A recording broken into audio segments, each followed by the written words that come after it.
So he is aggressive. Yes, ma'am. He has a history of it. He was cocking his fist, looking, like he was going to jump on me. No. At which point he described vividly how his dogs would tear someone limb for limb. Now I would like you to tell me what I can believe. Do you understand? Right. Listen to me. I know everything. This is Judy Justice. Kathy Berg Jones and Brian Jones are suing their neighbor, Jason Hart, for damages to their Jeep, harassment, and filing a false restraining order. Court come to order. All rise. Have a seat, please. Case 3159, Burge Jones versus Hart. Thank you. You're welcome. You've been living in your home for a long time. Yes. It was your father's, Yes, ma'am. but you've been occupying it with your wife now for the last 11 years. Yes, ma'am. Do you own the home? Yes, ma'am. Was it left to you by your father? Yes, ma'am. Describe the property for me, please. Is this a picture of the property? Yes. Okay, so it Yes, looks as if it's country. Yes. Property. We live at the end of a dead-end road. How many acres do you have? About a half acre. And the defendant's home is relatively close to yours. Yes. You have a contiguous property line at some point. You want to go show me where the property line is? Yes, ma'am. Let's see. The property line goes right down through here somewhere, right through the middle between the two houses. Okay, and show me where your yard is. That would be this right here. And it goes back down this way and Well, that's a lot of trees. Where is Yeah. the backyard of your house? right here. This here's the backyard. This here's the front yard. This here's my driveway. Show me where you keep your dogs. Right in this area right here. In the backyard. Okay, and it's fenced in? It's fenced in. Okay. And how many dogs do you have? 4. And they're big dogs. The 2 of them are, yes. Well, tell me The what other they 2 are. are smaller. What are they? They are Boxer and Shepherd, King Shepherd mix. How long have you had them? Let's see, how long have I had them? 8 years. 8 years, I guess. Are they outside and inside dogs or just outside? Inside and out. When do you leave them outside? Just whenever they got to use the restroom. I don't leave them out all day long or nothing. They go outside, then use the bathroom, they come back in. Okay, you can come back now. Mr. Hart. Yes, ma'am. You've been living in your home for how long? Since October 6th, 2023. Is it a home that you purchased? Yes, ma'am. And how many acres is your home? Well, including the front part that is at the end of the road, it comes to about an acre. Who did you purchase the house from? I did it through the probate courts. Explain that to me. So it's a process where if someone could possibly not make their bills and they have passed, the court system for Jefferson County would purchase the property and put it up through probate to cover the auction. costs. Yes, ma'am. How much did you pay for your house? I paid $12,000. And describe the house for me. It's an old farmhouse that was framed in 2x16 lumber. How big is it? It is, in totality, probably about 2,000 square feet. Bedrooms, bathrooms? Currently, it is framed in for 3-bed, 2-bath. Is it finished? No, ma'am. So you bought the property and the house unfinished, just framed? Well, actually, it had an old 1970s trailer that had been butted up to it. And the roof that you're seeing there is what would be basically like a pole barn that had built over the structure to keep the rain off of the old trailer. And I have come in now and I have started removing that trailer to make it all a house. You have experience in construction? Yes, ma'am. Okay. Do you live there full time? Yes, ma'am. So the house part is finished enough for you to live in it? Yes, ma'am. Okay, this is what it's about. I assume, Mr. Jones, that you knew the prior neighbor who lived in the trailer. Yes, ma'am. How long was the property vacant next door? Probably close to a year, I guess. Did you know that the property was being put up for Yes, ma'am. auction? How did you find out? The realtor came by and was saying that it was going to go up for sale. Did you want to buy it? Yes, ma'am. And what happened? Well, I couldn't come up with the money to get the loan, so I had to pass on it, but I bought the property on the other side of me, For how much? $20,000. And how big a property is that? That is probably about 3/4 of an acre. Smaller than And smaller than that. than yeah. Mr. Hart's? Yes. And you paid $20,000. substantially more for it? Yes. What did you need more property for? I just wanted, I wanted to buy both houses on both sides. I mean, just so I didn't have no neighbors is what I was trying to do. Mm-hmm. So I can make one big backyard and fence it all in so my dogs had plenty of room to run. So there's what I'm doing with the property on the other side of me is I'm going to fence the whole yard in so that they can run back there and behind both houses. Okay, now that we have a little bit of background so that I understand the background. So you wanted to buy the property that the defendant ultimately bought, but you couldn't come up with the money to buy that property. Right. But came up with almost double that amount to buy the property on the other side. It was I'm sorry. it was financed through the owner. It was owner financed, and he sold it to me without no money down or nothing. Yeah, we're paying monthly on it. We're paying a payment every month on it. Okay, it is your claim, each of you claim that the other is guilty of harassing the other party Yes, ma'am. over a period of time. Mr. Hart's complaint with regard to the harassment, I believe, is primarily owing to the dog barking. Well, just noise. Dogs, Yes. noise complaints, noise, music, and the dogs barking. Mowing lawnmowers at night, running power tools from 9 to 12 a.m., sometimes 4 a.m. Okay, noise, primarily noise. No. Kathy Berg Jones and Brian Jones claimed their neighbor, Jason Hart, owes for Jeep damages caused by his turkey, as well as filing a false restraining order. Jason is countersuing for harassment. Okay, you have several complaints. And let's take the easy ones first. Okay. You claim that Mr. Hart's animal, a turkey, damaged your car by flying on it. Well, climbing on it, pecking it, scratching it, yes. I have video of it. Just a second. When did that happen? It happened on December 8th. I noticed it when I was at the grocery store. I didn't ask you anything. I asked you when did it happen. That was December 8th of 2023. Correct. Do you keep turkeys, Mr. Hart? I had one turkey, yes, ma'am. Okay. How long have you had that turkey? I hatched that turkey from an egg last spring, which was probably in May of 2023. You did that yourself? Yes, ma'am. I've tried to do that with duck hatchlings unsuccessfully. I had a whole room with heaters and lamps and whatever. I am such a bad hatcher. So I'm going to digress for 1 second. Just indulge me. I want to know how you hatched it. So I had a group of heritage breed turkeys at the other house that I was working on. And those turkeys had done very successful, laid me over 100 eggs. And we were able to incubate them because turkeys are inherently... How many were you? I was able to hatch 6.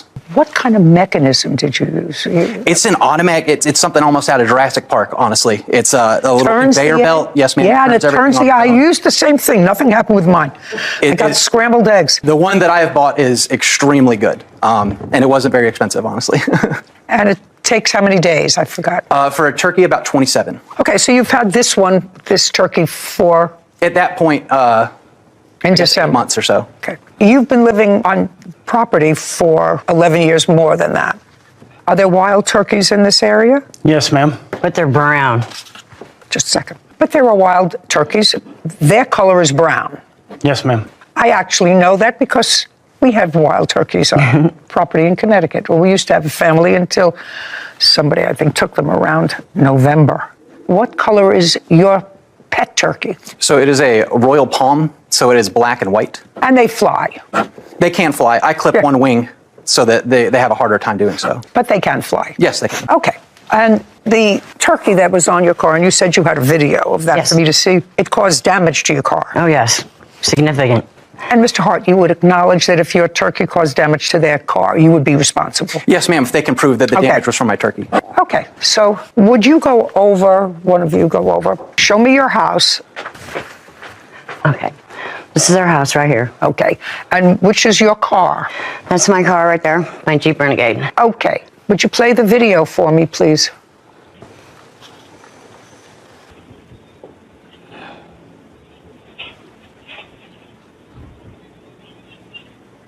Well, that's clearly a black and white turkey. That would be yours, not a wild turkey. I don't see a name tag on the turkey. Half of it right there.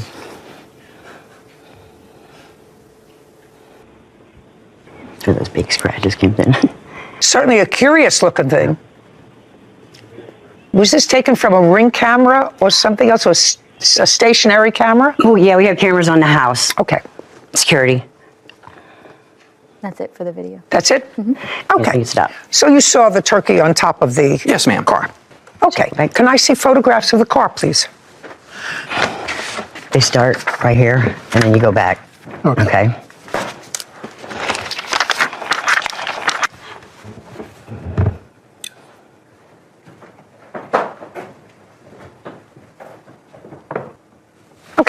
Thank you. Thank you. Okay, so your car was scratched in several areas. Yeah, some of them are buffable and some of them are deep gouges. And some of them are peck marks. And It was yeah. scratched. What year car is this? 2018. Do you have an estimate for the repair? Yes, I have. May I see it, please? Yes, ma'am. If you have more than one, I'll look at more than one. I don't have an estimate. I was never given one. Yes, he was.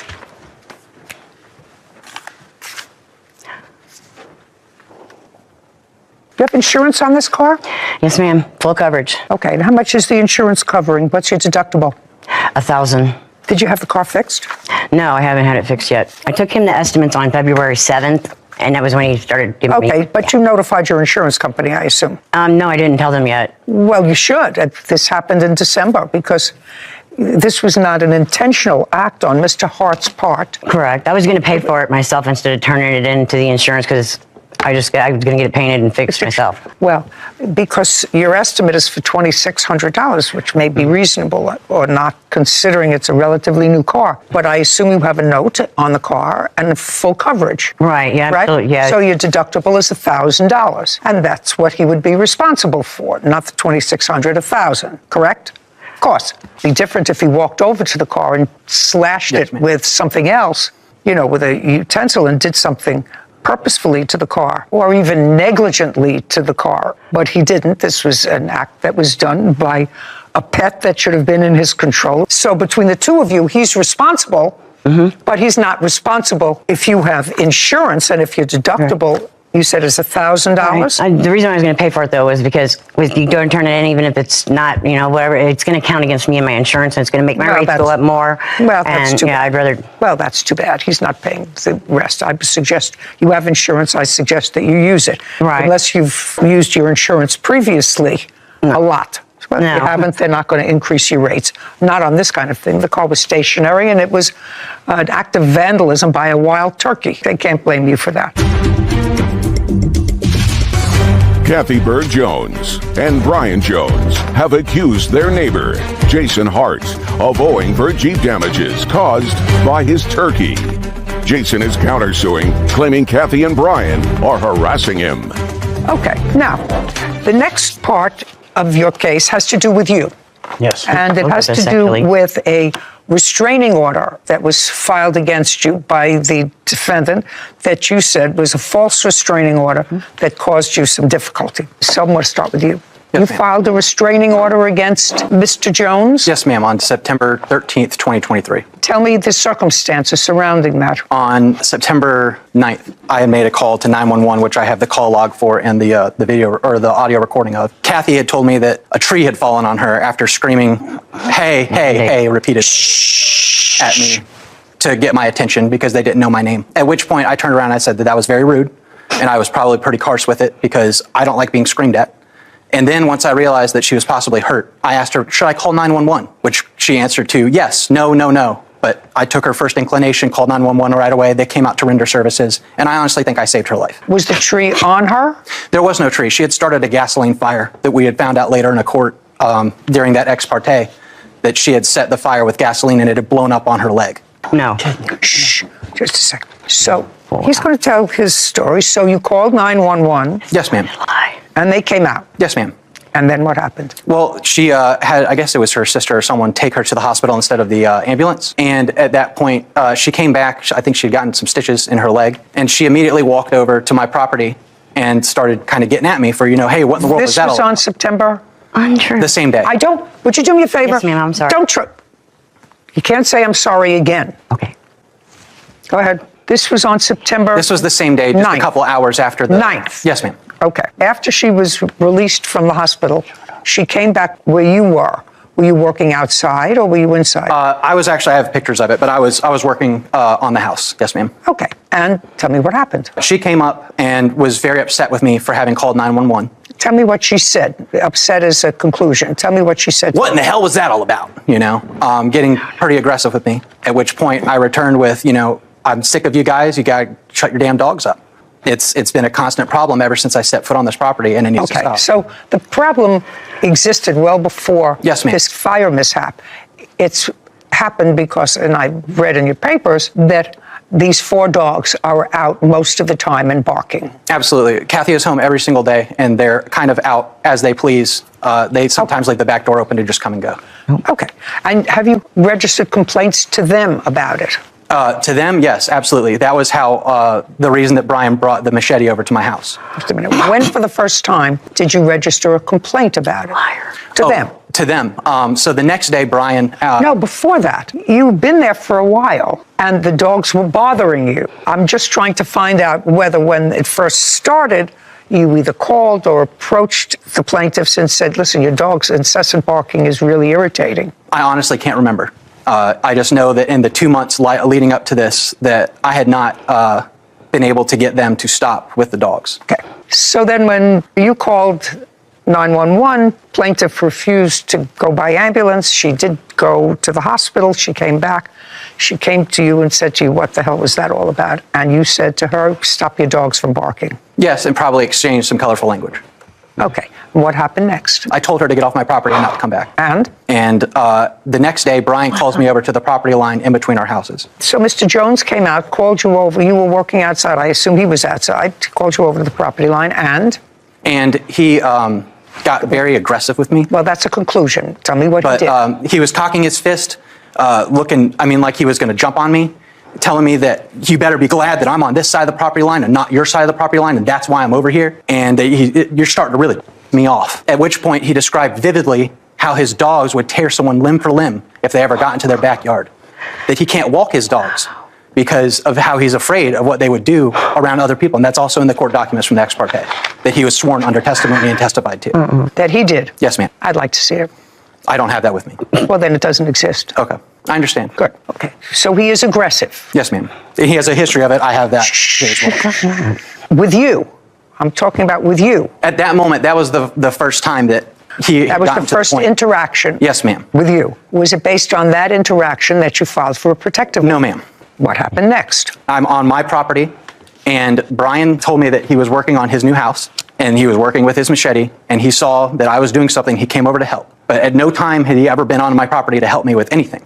And he showed up with his knife, kind of playing with it menacingly in his hands, asking me, hey, you want me to help you lift that wall? But the last interaction we had just had was the most aggressive thing that I've honestly dealt with in my entire life. Okay. So it was based on that you filed for Yes, protective ma'am, order. because I went to the police station. Now I would like you to tell me, Mr. Jones, what I can believe. Do you understand? Is it correct that, pay careful attention to my questions, is it correct that your wife accidentally started a fire? No, ma'am. Was there a fire? Yes, ma'am. That she started it on purpose? Yes, ma'am. What was the purpose of it? To burn up the brush that I'd cut down prior to her starting the fire. Was she injured? Yes, ma'am. Okay. It was not a street. Just a second. Was she injured? Yes, This ma'am. all happened on September 9th. No. When did it happen? Like the 7th? It was the September 7th. 7th? Okay. And you have hospital records to show me that it was the 7th? Yes. Okay. And when the fire caught onto your leg, Miss Jones, No. where did it catch on to you? I never caught on fire. Were you medically treated? For not being on fire. Were you medically treated Yes. on September 7th? Yes, ma'am, I was for. Okay. What were you stick one in my leg. Shh. Okay. You were medically treated on September 7th. Yes. For what? For being stabbed in the leg by a branch from one of the bushes that he was cutting down. Okay. So It was you like a spear. Shh. You want to answer or not? You had some stitches? Oh, yes. Okay. Did the defendant call 911? Shh. Listen to me. Mm-hmm. I know everything.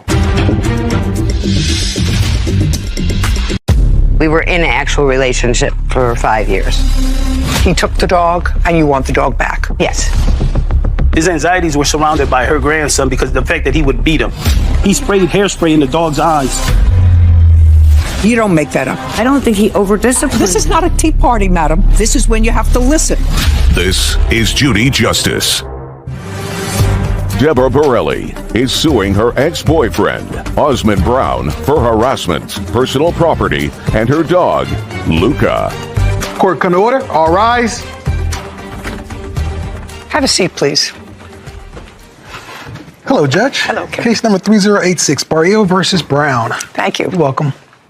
Miss Borelli, you and Mr. Brown, according to you, had a friend's relationship for about 10 years. Well, we were friends for the past about 5. We were in an actual relationship for 5 years. Which 5 years? The first 5, from 13 to 18. And you lived together, and according to you, in 2018, something happened, that relationship changed. However, according to Mr. Brown, he continued to reside with you. Yes, he lived on the couch. Well, whatever. He continued to reside. Yeah. You continued to reside together. We stayed very good friends, yes. Very good friends. You stayed together for Right. 10 years. Yes. And then an incident occurred, you separated, and now each of you have a claim that the other has property that belongs to them. That's long and short of this case. One of the items, Mr. Brown, I see that absolutely adorable dog. Will the dog be just as happy on the ground? I don't know. I will try. Okay. One of the things at issue is that adorable little dog. So it is your claim that the dog belongs to you, that when you and Mr. Brown separated, it was an acrimonious separation, and that you were forced to sign a document that gave him the dog, he took the dog, and you want the dog back. You also want back from him something called an oculus. Sarah, could you pull up what that looks like for me? This is what it looks like. Okay. An oculus is something that you put over your eyes and it takes you into another world. Yes. Is that what happens? It belongs to my grandson, Virtual yes. reality. It's just Well, hold on, what? Virtual reality, they call it. Do you use it? No. Do young people, kids use it? Is that what it's used I think for, they're Sarah? popular. Pretty popular. Popular? Yeah. Your other grandparents use it? I don't think they'd be able to figure it out. No. I know these grandparents don't use it. Do you have an Oculus? My son has an Oculus. And how old is he? 12. 12. Kevin, do you have an Oculus? No, ma'am. No. Out in the audience there, raise your hands if you own an Oculus. 1, 2, 3, 4, 5, 6. Okay, so that some people who are adults, not old adults, but adults, do have these toys. You don't use it. No, ma'am. Okay. And it is your claim that in addition to the dog, Mr. Brown took the Oculus that belonged to your grandson. Right. Mr. Brown said he was given the Oculus because your grandson broke his tablet. And you want a little money for some traveling that she did that she promised to pay you back for. Is that right? We Is that right? Yes. You want some money for traveling. Yes. Okay. So let's deal with the dog first, since that to me is the most important issue. By the way, Miss Burrell, where's your grandson? back in Buffalo. Who is this? His mother and my daughter. She doesn't live with you, No, but the grandson lives with you. he did. He stayed. He did? He stayed When with you were me. together? He goes back and forth. And how old is he? 16. Okay. Because one of the things Mr. Brown says is that the 16-year-old isn't very good with the dog. Well, the dog, he is a chewer. He's chewed up a lot of my grandson's things. Luca has chewed up your grandson's things. Several of his headphones and earbuds, and he's chewed up our shoelaces. And so he tries to discipline the dog, and I don't really discipline dogs. So you wouldn't necessarily, as a dog owner, discipline your dog the same way as your grandson has disciplined the dog. Did he ever hit him? I don't think he's hit him hard. I mean, I think he may have tapped him on the butt a couple times, maybe done his nose a couple times. I don't know. He was very frustrated that he was constantly chewing his stuff. Okay. How old is this dog? He will be 2 in April. When you got him, you and Mr. Brown were living together. Yes. I must tell you, Miss Burrell, the dog looks very happy with Mr. Brown. He was very happy with me, too. May have been. I'm sure he wasn't happy when your grandson was disciplining him different from the way most normal people and adults would discipline a dog. Because Mr. Brown is certainly going to tell me about other instances of discipline that he observed that your grandson inflicted on the dog. I'm not aware of any Okay, but you were aware enough, Miss Burrell, to tell me that in your home, the dog was disciplined in a way that you would never discipline a puppy, because a dog that's not quite 2 is still a young dog. Some chew things and some don't. All right. Deborah Borelli claims her ex-boyfriend, Osmond Brown, owes for harassment, an Oculus headset, and the return of her dog, Luca. Osmond is countersuing Deborah for personal property and travel expenses. Now, When was the dog purchased? I got him on December 19th, 2022, as a birthday present for my other Pomsky. She's just like him and loves to play. And I have an old Shih Tzu that would not play with her.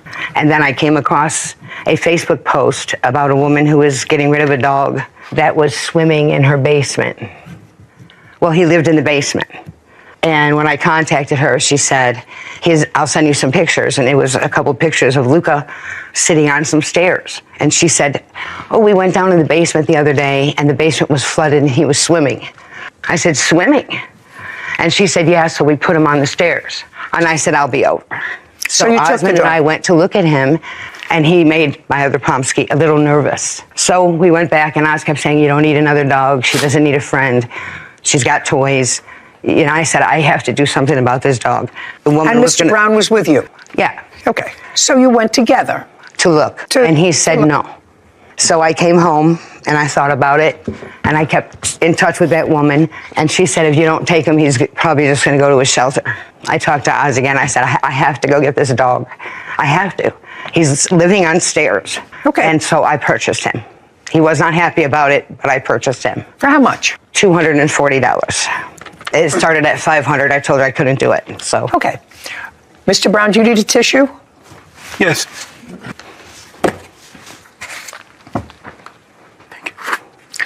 Okay.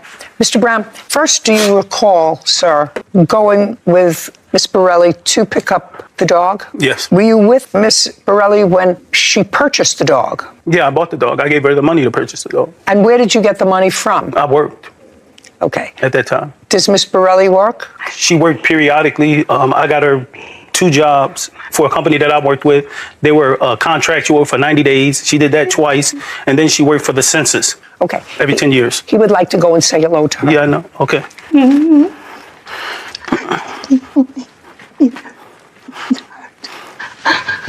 Hi, sweetheart. Okay. Oh, So when you went to pick up the dog, do you remember what month and year that was? Was that in December of 2022? Yes, it was December of 2022. And where did you take the money from? My bank account at work. Miss Borelli, who took out the money to pay for the dog? He lent me the money. Okay, so the answer is Mr. Brown paid for the dog then. At that day, yeah. Okay, fine. And when did you repay him for the money? The following week. Do you have any proof that you paid him back? No, but he knows I did. I didn't ask you what he knows. I asked you whether or not. We didn't do receipts back then. Okay, enough. You want to hold on to the dog for a second? Thank you.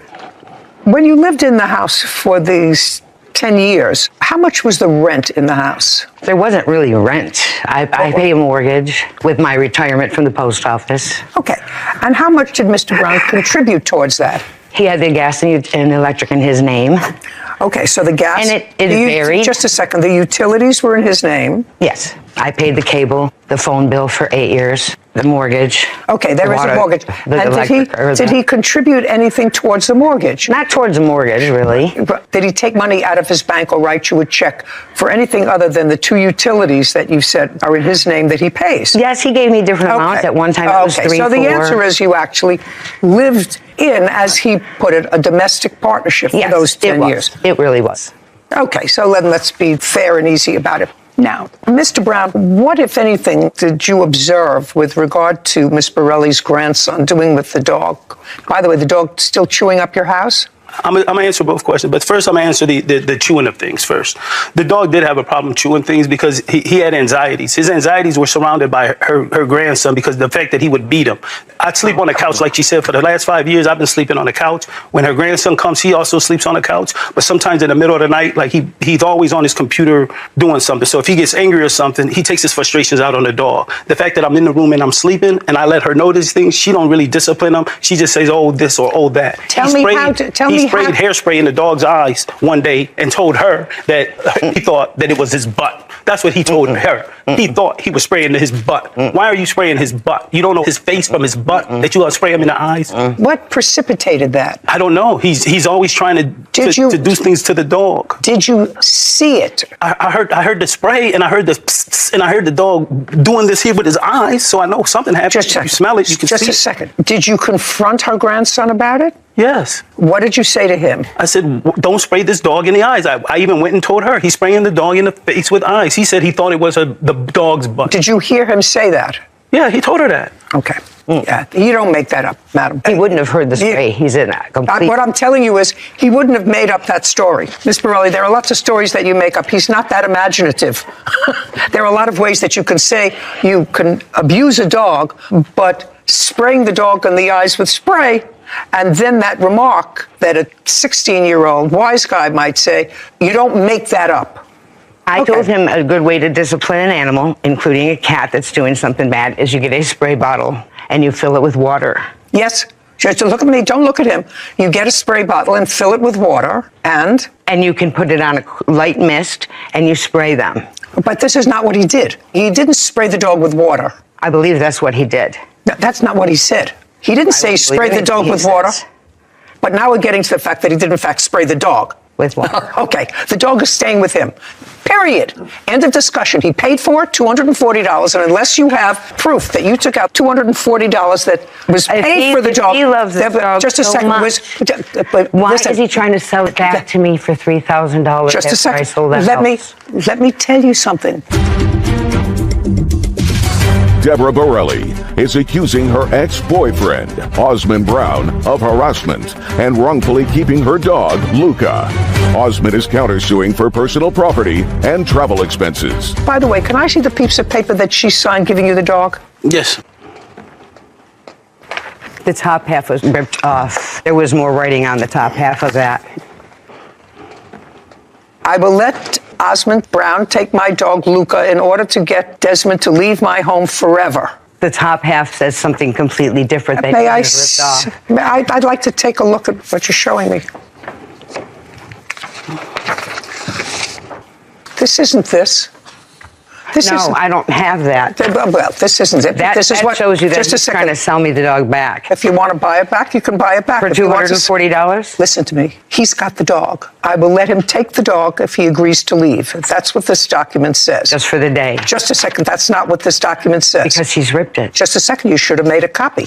It's ripped on both sides. Okay.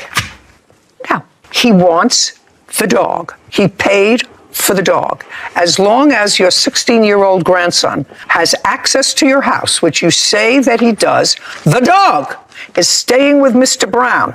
If it's his conscience as to whether or not he wants to sell it or not. Right now, the dog looks just fine. And I'm not sending this dog back to where there's a 16-year-old teenager who gets frustrated and takes out that frustration on a dog by over-disciplining the dog. I don't think he over-disciplined. This is not a tea party, madam. This is a ruling. This is when you have to listen. Okay. Kevin, get the dog and bring it to Mr. Brown. Come on. There you go, good boy. Okay, now let's go to the Oculus. Mr. Brown, you have the Oculus. Yes, ma'am. And you don't use it. That's what you told me before. I don't use it. I have... Just a second. You don't use it? No, ma'am. Okay, so you're going to give it back to the grandson because she doesn't use it. It was the grandson's Oculus. Okay? Okay. Okay. Now we have a counterclaim. And your counterclaim is that when you had this argument, you left the house and you left some things there. Yes, ma'am. The most important thing in this collection, because I'm not getting involved in a collection of 3 sport jerseys or 2 T-shirts. I'm not getting involved with that. But you say you left your watch there. Where did you leave your watch? It's in her bedroom. I have 3 watches there. One has a pink face, one has a blue face, and one is a Rolex that she gave me that the battery broke. Okay. You don't mention any other watch but a Rolex. Yes, ma'am. And the Rolex was given to you by the plaintiff? Yes, ma'am. For what? We were in a relationship. Was it a birthday or a different event that you gave him the Rolex? I didn't give him a watch. Oh, can I see the watches, please? Whose watches were they? I had bought them for an ex in New York City. We had gone to the Statue of Liberty and we were at Battery Park, and a man opened his raincoat and asked me, did I want watches? Oh, And I these are the bought two, many of just them. a second, and these are the two watches that you bought? Yeah, lots of them. But these are the two $30 men's, a piece. But these are the two men's watches that you bought? Yes. Okay. So he. Shh, shh, shh. Would you turn these men's watches over to the defendant, please? Thank you. No, they're not his. I never gave them to him. Thank Just you a very second. much. I'm giving them to him. No, you can't. There's two of them there. I wanted him. He doesn't even know which one it was, and they're counterfeit. Just a second. I understand that, counterfeit, madam. You just explained that to me. When somebody comes over to you in Washington Square Park and goes like this, want a real Rolex? I would suggest to you that you know. I knew they were counterfeit, and I bought Fine. them for an ex, and we were Okay, going fine. through some jewelry, Right. and he saw it, Okay. and he said, "These are nice Rolex. They're not both his." He's getting them both. Oh Both my fake God. Rolexes. He's getting both fake Rolexes for which you paid $30.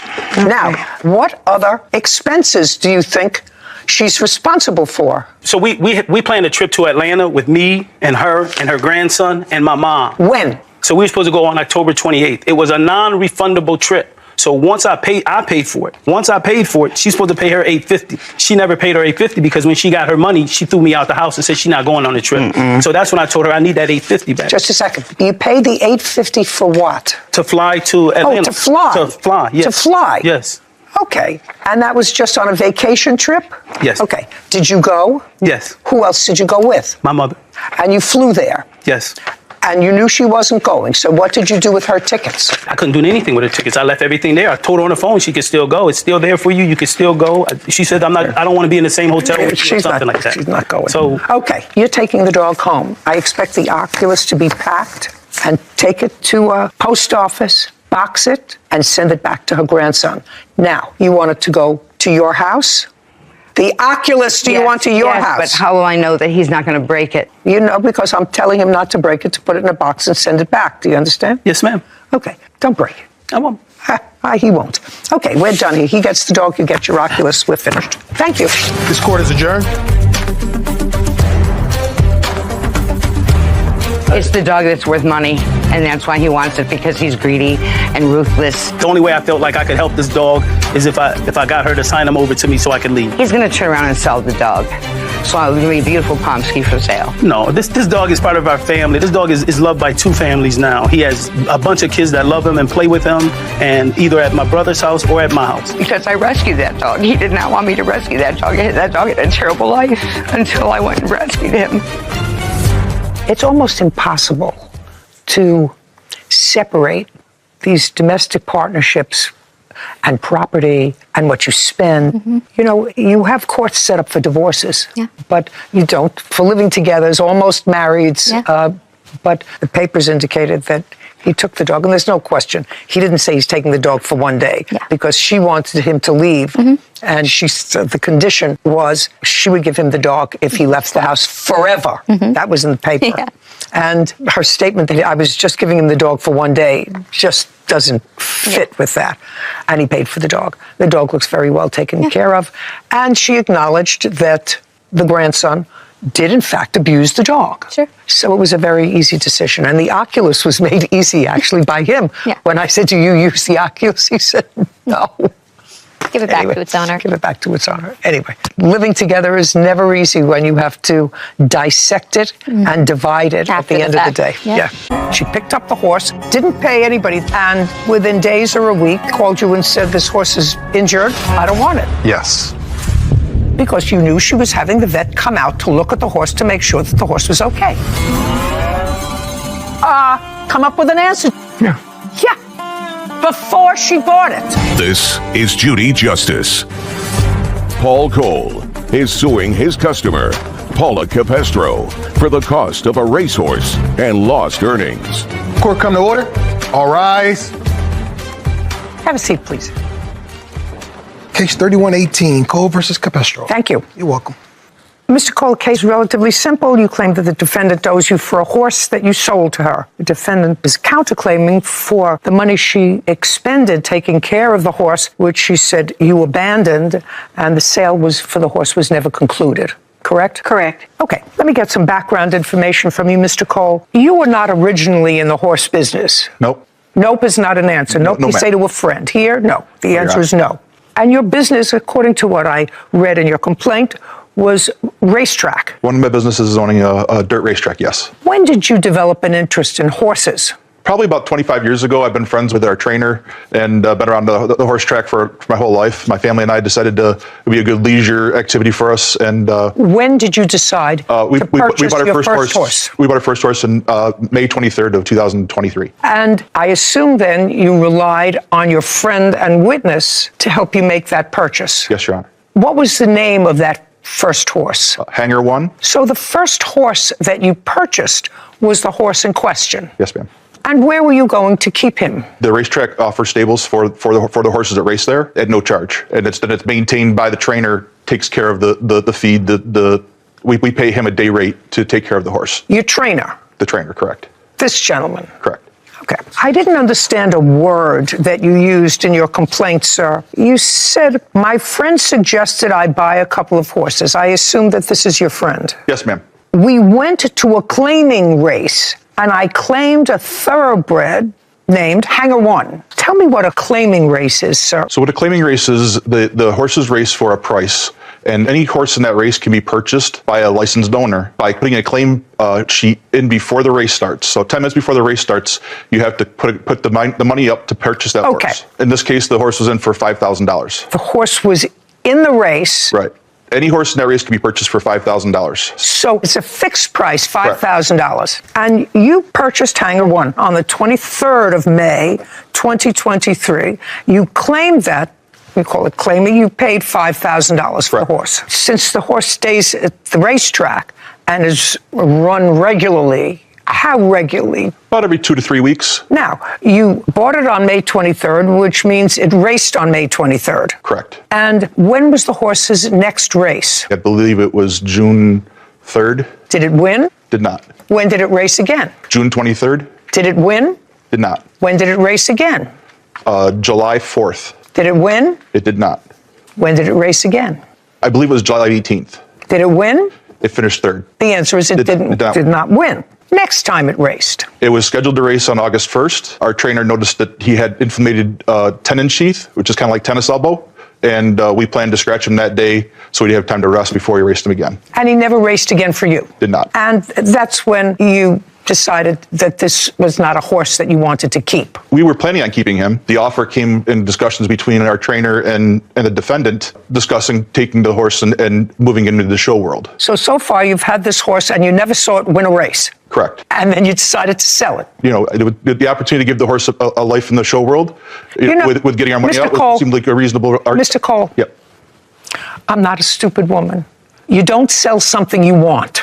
You sell something if you're disappointed in it. So far, you've kept the horse from May until August. You know, if you tell the truth, you don't have to have a good memory. I want you to pay attention to that phrase. Okay. How much money do you make a day?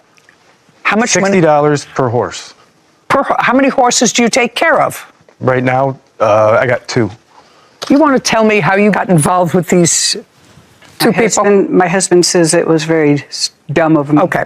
Well, you never knew him, according to what I read. I never knew Paul Cole. I did know Jimmy Patine. Jimmy's father approached me, asked me to call him and teach him about the new HISA rules, HISA rules, which is the Horse Racing Integrity Safety Act, which is new. It was started in about July a year ago. I did so. Jimmy said he was doing well.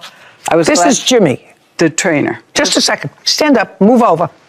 Do you remember that conversation, Jimmy? Yes. And you remember what date that conversation was? Not exactly. Do you remember when that was? Probably around July sometime. So you told him to watch his back, be careful, there is a new sheriff in town. Absolutely. So then he showed me a horse, a picture of which is right here.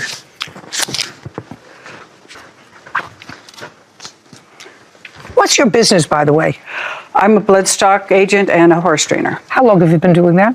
30 years. So this is a picture of the horse, a pretty horse. Gorgeous. Okay, and that's Hanger 1. That's Hanger 1, yes. Keep going. So he shows me the photo of the horse and says, what do you think? Do you think this horse will make it in the show ring? And I said, absolutely. He's gorgeous. Just a second. You remember that conversation? Yeah. You think the horse will make it in the show ring? Yes. Was this conversation in person? It was on the phone. How did you get the picture? He texted it to me. Correct? Yes. Okay. Now, at that time, Jimmy, At that time, you were working for Mr. Cole. Yes. We're going to get to independent thought.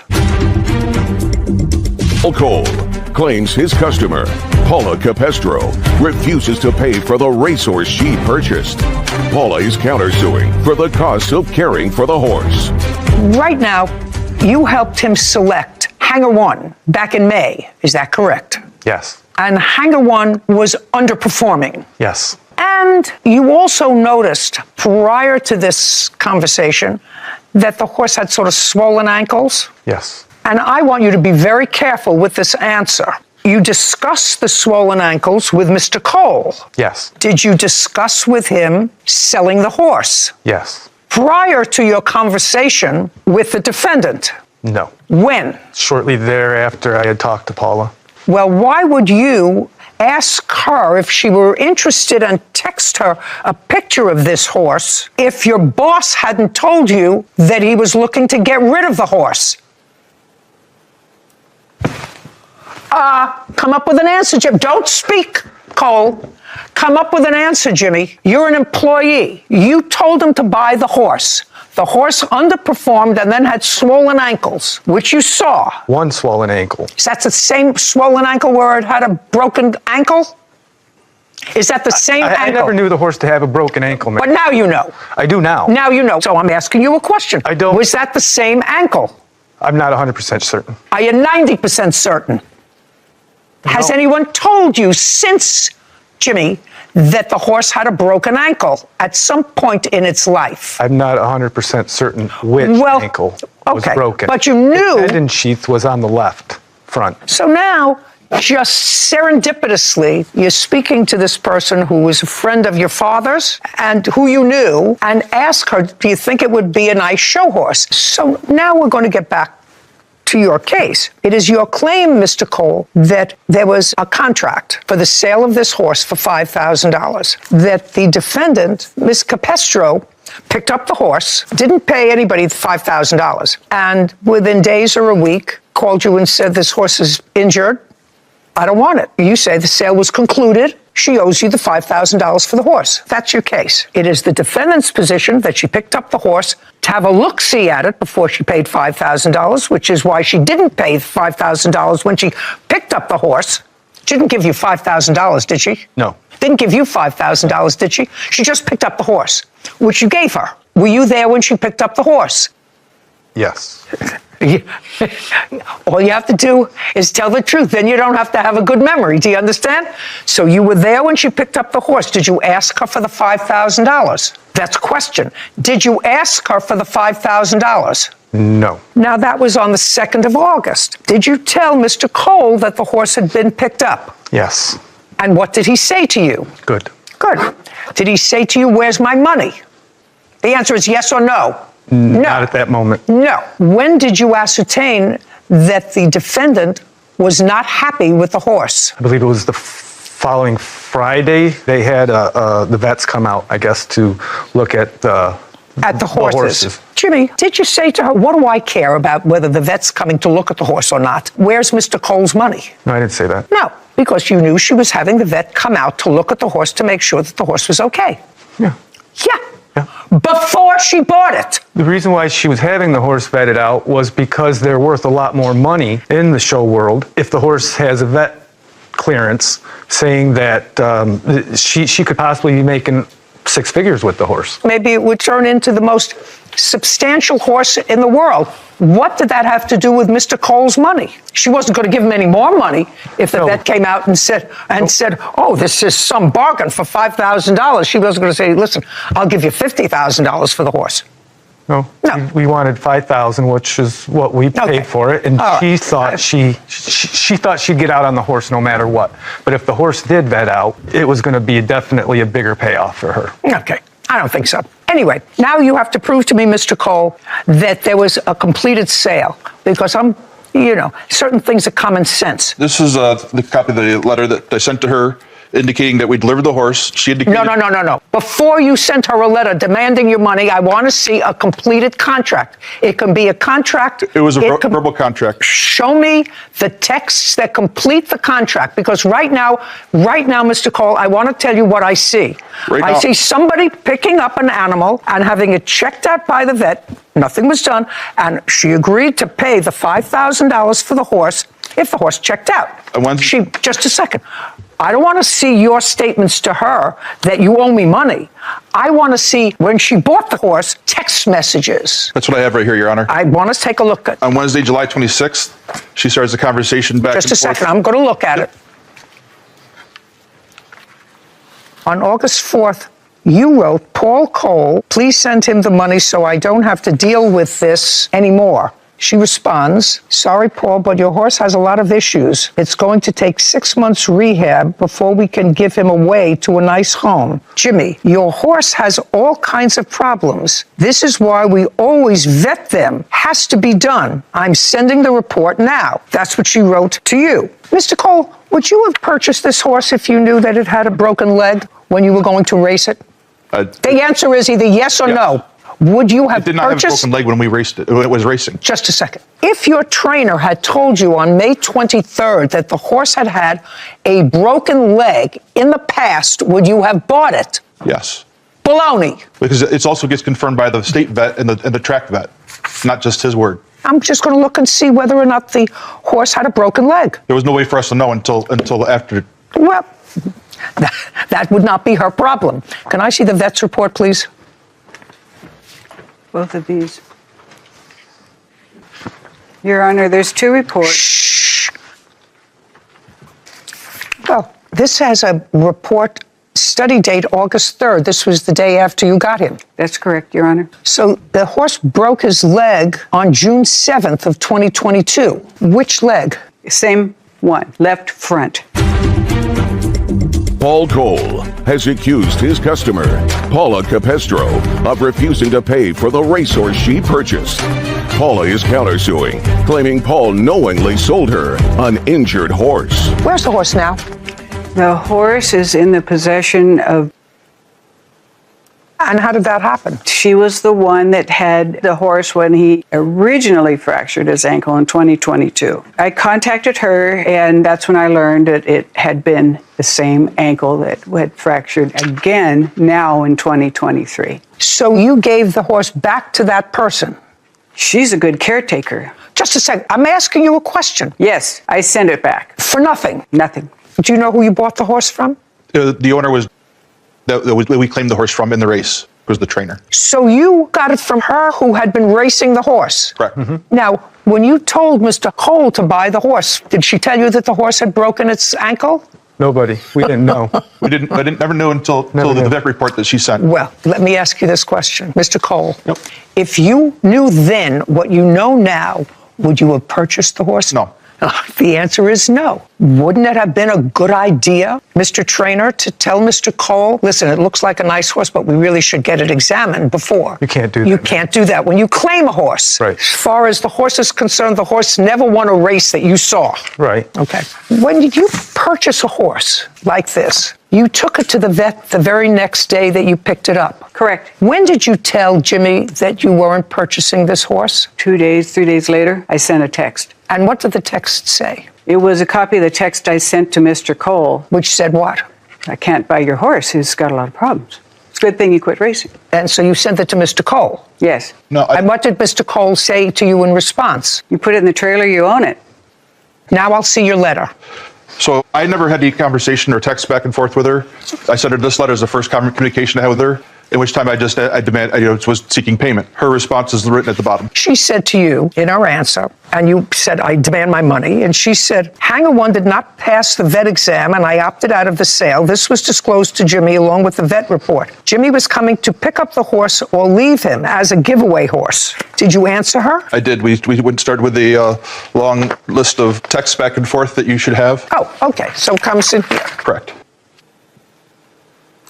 Well, so it was your position that the minute she took possession of the horse, it became hers. These are the agreements that Jimmy and her had come together with. It would be stupid. The fact that you were stupid and claimed a horse for $5,000 that it had a broken leg that could have been found out if you had the horse checked out, you chose to do that. You chose, instead of spending maybe $15,000 for a horse, to pay $5,000, sight unseen. For a little clarity, when you claim a horse, the state vet afterwards vets the horse out after the race. If the horse does not pass, you can void the claim at that point. Oh, so what you're saying to me is you didn't buy the horse sight unseen. You relied on your trainer to tell you that a state vet was going to look at the horse, and if that horse didn't pass state inspection, you could void the sale. Correct. That's exactly what she did. Except for she didn't bring the horse back. You wouldn't take the horse back.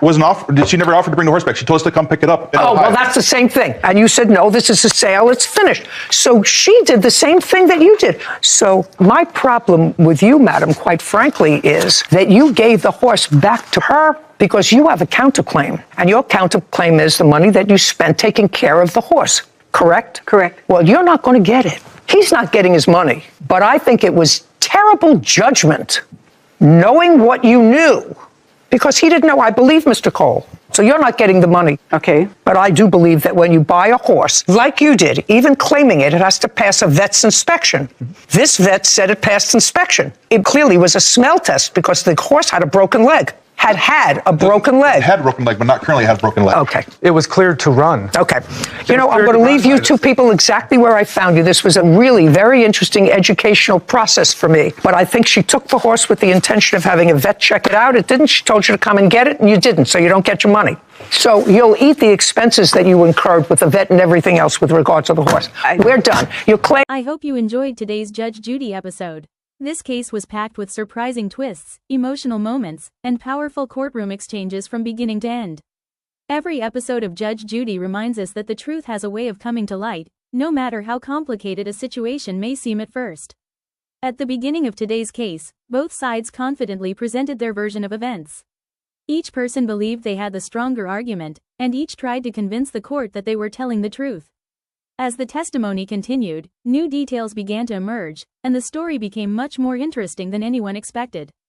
Judge Judy carefully listened to every statement, examined the evidence, and asked direct questions that revealed important facts many people might have overlooked. One of the reasons Judge Judy has remained one of the most respected courtroom personalities is her ability to quickly identify inconsistencies. Throughout this case, she challenged weak arguments, pointed out contradictions, and encouraged everyone to focus on the facts instead of emotions. Her experience and straightforward approach helped uncover what had really happened. This episode also demonstrated how important it is to take responsibility for our actions. Whether the dispute involved money, property, broken agreements, or personal conflicts, every decision we make has consequences. Judge Judy consistently reminds people that honesty, accountability, and common sense are essential in resolving disagreements fairly. As the hearing progressed, the evidence painted a much clearer picture. Documents, witness statements, and the parties' own words played a significant role in shaping the final outcome. It became increasingly obvious which claims were supported by facts and which were based on assumptions or incomplete information. Judge Judy analyzed everything carefully before delivering her decision with confidence and clarity. One of the most fascinating parts of this episode was watching how quickly the courtroom atmosphere changed as new information came to light.